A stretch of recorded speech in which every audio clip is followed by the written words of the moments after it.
सुन तस्करीका लागि प्रधानमन्त्री प्रचण्डको हङकङमा कार्यालय। यसरी हुँदो रहेछ सुन तस्करी। दर्शकवृन्द नमस्कार, सुना टिभीको एक्सक्लुसिभ रिपोर्टमा यहाँहरूलाई हार्दिक स्वागत छ।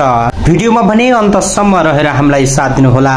साथै हाम्रो च्यानललाई अहिलेसम्म सब्स्क्राइब गर्नु भएको छैन भने यस्तै अपडेटहरू पाउनका लागि च्यानललाई सब्स्क्राइब गरी हामीसँग जोडिदिनुहोला। नेपाल र भारतका सुन कारोबारी मिलेर हङकङमा कार्यालय खोली तस्करीलाई सहयोग गरिरहेको पाइएको छ।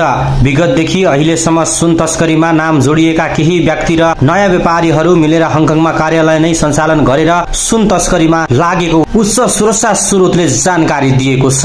स्रोतका अनुसार हङकङका नेपाली र भारतीय व्यापारीहरूले कार्यालय खोलेर नेपालमा अनुकूल वातावरण तयार पारी सुन पठाउने गरेका छन्। नेपाली र भारतीय व्यापारीहरूको हङकङमा संयुक्त कार्यालय रहेको छ, जहाँबाट सेटिङ मिलाएर मात्रै नेपाल सुन पठाउने गर्दछन्। कुनै बेला सेटिङ भत्कियो भने वा कमिसनमा कुरा मिलेन भने मात्रै सुन बरामद हुने गरेको छ। स्रोतले भन्यो, सुन तस्करीका लागि हङकङमा कार्यालय खोल्नेमा अधिकांश भारतीय नागरिक तथा भारतीय मुलुकमा बस्ने नेपाली व्यापारीहरू छन्। उनीहरूले चिनी एजेन्ट मार्फत हङकङबाट सुन पठाउने गरेको छन्। उनीहरूले नेपाल र भारतमा बसेर हङकङका कार्यालयमा रहेका चिनी एजेन्टहरूसँग सेटिङ मिलाउने गरेको स्रोतको दाबी छ।